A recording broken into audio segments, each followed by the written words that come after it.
السلام علیکم ورحمۃ اللہ وبرکاتہ۔ کیسے ہیں دوستوں؟ امید کرتا ہوں آپ تمام حضرات خیریت سے ہوں گے۔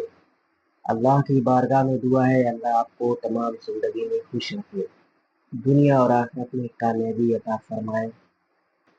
آج کی ویڈیو بہت ہی پیاری ویڈیو ہونے والی ہے۔ یہ بیان مولانا تحسین جیلانی صاحب کا یہ بہت ہی اہم پیغام ہے۔ اس پیغام کو ہم اور آپ مل کر سنتے ہیں۔ یہ بیان بیچ میں چھوڑ کر نہ جائے، پورا سنیں۔ یہ بیان اتنا بہترین اور اچھا بیان ہے جس پہ میں خود مجبور ہو گیا ویڈیو بنانے کے لیے۔ چلیے ہم اور آپ مل کر سنتے ہیں اس بیان کو۔ مولانا تحسین جیلانی صاحب کے بیانات سننے کے لیے تحسین جیلانی آفیشیل کو سبسکرائب کریں۔ اتنی زیادہ ہمارے گھروں میں برکتیں نازل ہوں، رحمتوں برکتوں کا نزول ہوگا، تو کیا کوئی انسان یہ نہیں چاہے گا کہ اس کے گھر میں رحمتیں برکتیں نازل ہوں، رحمتوں کے برکتوں کے فرشتے نہیں آئیں، چاہے۔ روزی لے کے آئیں، تو اس کے گھر کا ماحول اچھا ہو؟ تو کیا نہیں چاہے گا کوئی؟ تو جو ہم نے قرآن کو طاقوں میں سب رکھا ہے چاہتے ہیں۔ ان کو نکالنا ہوگا، ان کو پڑھنا ہوگا۔ جتنا پڑھیں گے اتنا زیادہ آپ کو ثواب ملے گا، اور آپ کے گھر بے شک۔ رحمت و نور کی بارش سے جگمگائیں گے۔ ایسے ہی میں آپ کو ایک بات یاد آئی ہے تو میں بتانا چاہتا ہوں کہ ایک انسان تھا، جب اس کی شادی ہوئی، شادی ہونے کے بعد میاں بیوی اچھے سے رہنے لگے، اولاد ہوئی، ان کی عمر زیادہ ہو گئی تو بیٹوں نے کیا کیا، ان کو گھر سے نکال دیا۔ لڑکے تھے وہ شہر میں سیٹل ہو گئے، شہر میں رہنے لگے۔ چھوٹی سی جھوپڑی تھی گاؤں میں، اسی میں یہ دونوں لوگ رہنے لگے۔ اولاد اگر نیک نکل جائے تو ماں باپ کی زندگی بن جاتی ہے، اولاد اگر بے بدتمیز شک۔ نکل جائے، اولاد اگر ناکارہ نکل جائے تو ماں باپ کی زندگی بدتر بن جاتی ہے، ماں باپ کی زندگی کا سکون چلا جاتا ہے، ماں باپ کی زندگی ایسی بن جاتی ہے کہ وہ ہر وقت یہ دعا کرتے ہیں کہ مولا ہمیں اس دنیا سے اٹھا لے، ہمیں موت عطا کر دے۔ ایسی اولاد ہونے سے بہتر تھا کہ کوئی اولاد ہی نہ ہوتی، کوئی ہماری اولاد نہ صحیح کہا۔ ہوتی، کوئی ہمارا بیٹا نہ ہوتا، کیونکہ بیٹیاں اکثر ماں باپ سے محبت کرنے والی ہوتی ہیں۔ کچھ لوگ ایسے ہوتے ہیں، کچھ بیٹے ایسے نکل جاتے ہیں، کچھ اولادیں ایسی نکل جاتی ہیں۔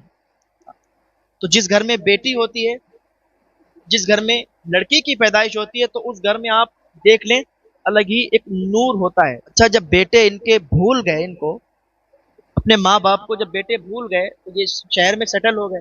اب یہ ماں باپ بوڑھے ہو گئے تھے، گھر پہ رہتے، کبھی شام کا پکا لیا، کبھی دوپہر میں پکا لیا تو شام تک کھایا، شام کو پکایا تو دوپہر تک کھایا، اس طریقے سے اپنی زندگی گزر بسر کر رہے۔ لیکن قرآن سے محبت کرتے تھے، قرآن کو پڑھتے تھے، قرآن کو بہت زیادہ پڑھتے تھے، دونوں محبت کرنے والے تھے۔ ٹوٹا ہوا گھر تھا، جھوپڑی تھی، ایک دن بارش آ گئی، پانی برسنے لگا، بارش کا موسم تھا، برسات کا موسم شروع ہوا تو پانی گرنے لگا۔ برسات کے موسم میں تو کبھی بھی بارش ہونے لگے، تو جب بارش ہونے لگی تو جو چھت تھی وہ ٹپکنے لگی، چھت ٹپکنے لگی تو کیا سوچنے، اب اچھا اور کوئی ہوتا تو یہ سوچتا کہ ارے یہ چھت ٹپک رہی ہے، کہیں گر نہ جائیں، مر نہ جائیں، دب نہ جائیں، باہر نکلیں گے تو کہاں جائیں گے، تب بھی بھیگ جائیں گے، گھر میں رہیں گے کہیں گھر گر گیا تب بھی چوٹ لگ سکتی ہے، زیادہ تکلیف ہوگی۔ اپنی تکلیف نہیں تھی انہیں، یہ دونوں میاں بیوی اس چھت کے نیچے تھے جو چھت ٹپک رہی تھی بہت تیزی کے ساتھ، اور ان کو ایسا لگتا تھا کہ اب یہ گر جائے گی، اور گر جائے گی تو یہ ان کے دل میں یہ نہیں تھا کہ یہ مر جائیں گے، یہ دب جائیں گے، بلکہ انہیں قرآن کی فکر تھی کہ کہیں قرآن اس میں دب نہ جائے، قرآن پر پانی نہ پڑ جائے، قرآن پر مٹی نہ لگ جائے، قرآن پر کوئی بات نہ آئے۔ قرآن کو اپنے سینے سے لگایا اور سوچنے لگے کہ آخر کیا کریں۔